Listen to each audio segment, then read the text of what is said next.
So it's lovely to see you and Beau again, Penny, after, is it nearly 2 years? 1st of August he came here. 1st of August, isn't it? Mm. Right, and he was, by our estimation, in his 5th year or rising 5 when he came to you, so you've had him that length of time. And of course he is considered, or was, or still is, a young horse, but he certainly was when you got him. And would I be right in saying that, you know, you wouldn't call yourself like a confident, experienced rider? Absolutely not. Very much a happy hacker who has lessons to try and get better.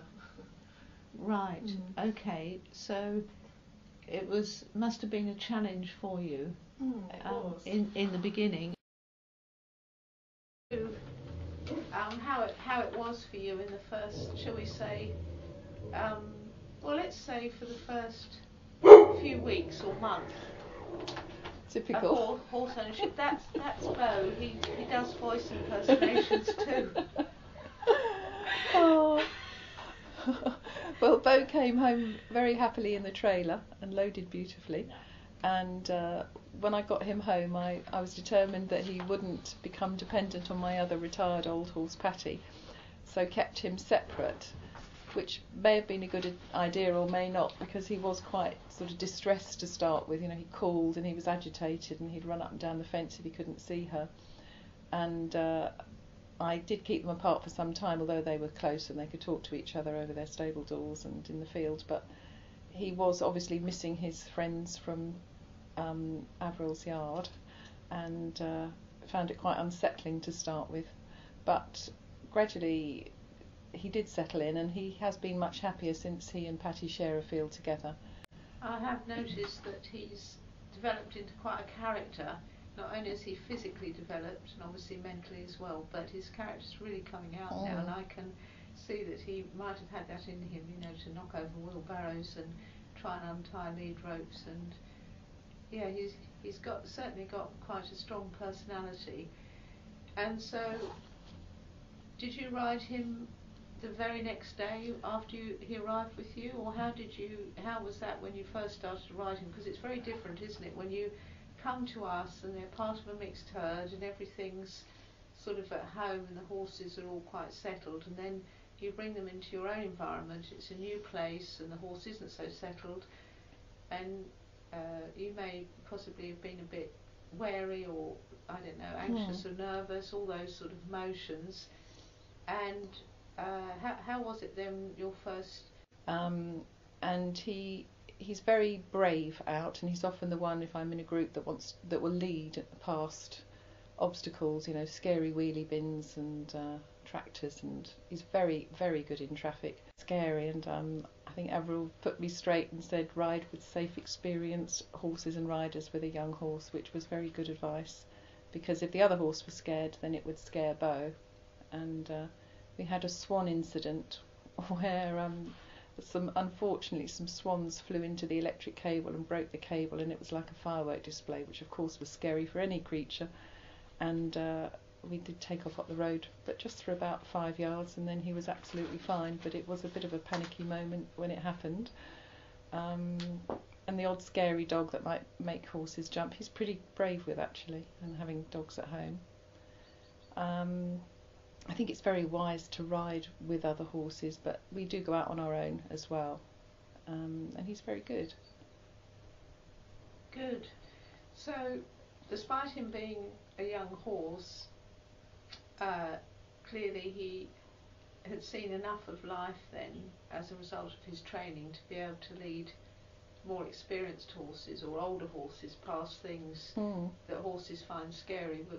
Would you say that was for you a great plus, that he didn't? Would you say he rode like a sort of green baby, or how would you say? In many ways, not like a green baby. I had a young horse before who was, I realised with the benefit of hindsight, too much for me, and he was not at all happy in traffic. So I was quite nervous on the roads, but Beau has got me through my nerves, and he's great, and he rides like a mature horse in traffic, I would say. It's very good.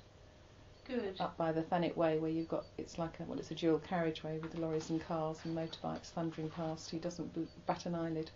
It's very good. Right, well that's excellent. And I mean, you haven't got the greatest hacking here, you tell me, but there is hacking through orchards. And do you box different places? And we do. We box for our weekly lesson, and we box over to Lower Hards, where there is some beautiful countryside, and it's good over there. When it's a new place, they obviously give it a second look, but he's generally pretty good. We've met the hunt out a couple of times, and although he might sort of get a little bit excited on the road, as they all did, he'll just walk past, which is good. Yeah, that's amazing. He may have seen, because he was bred in Ireland, he may have seen hounds in Ireland, but whether they've seen them or not, they're usually quite reactive when they see them. So did you start, you obviously then hacked him out, not just on the roads, but in the countryside, right from day 1 or 2? But yes, absolutely. On your own and in company. And so in the early days, how long do you think it actually took you before you began to trust him and to know him and him to know you? Would you sort of have a time reference for that? I'd say at least a year, to be honest. Right. Because I was probably quite anxious, having had a scary experience before, and he was a young horse, and you sense when you're anxious and your horse is anxious, and one probably winds the other one up. So it is learning to calm your nerves down and be confident, so that you give your horse confidence and he knows he's safe with you. And I've learnt to do that. I don't snatch at the reins if something startles him, and if he does get a scare, like the other day in the orchards, a rabbit shot out from nowhere, and he did a sort of a spook, but it just goes nowhere. He doesn't bomb off afterwards. He just goes, "Oh, what was that? That's fine. I can cope with that." And but your confidence develops together, I think. But it does take time. It's not overnight, certainly. Right. That's right. It's those difficult. So for you, would you say the first 3 months of ownership were the most challenging, or longer, or? He came in August, and I would say the first 6 months were probably challenging. I think the first time I tried to trot him out in the orchards on my own, I couldn't really get him to move, and I thought he was ill. And I emailed Avril and said, "Am I not feeding him enough?" And I think it was just that he needed to develop muscles in the right places, and I needed to develop my seat and get him between my hand and leg. And that was a learning experience for us both. And with our lessons, that's certainly improved my skills and his fitness, and he can do some really nice work. And he needs to be motivated. He's definitely, as I say, push rather than pull. He's not strong in the mouth at all. He's very light and soft and sensitive.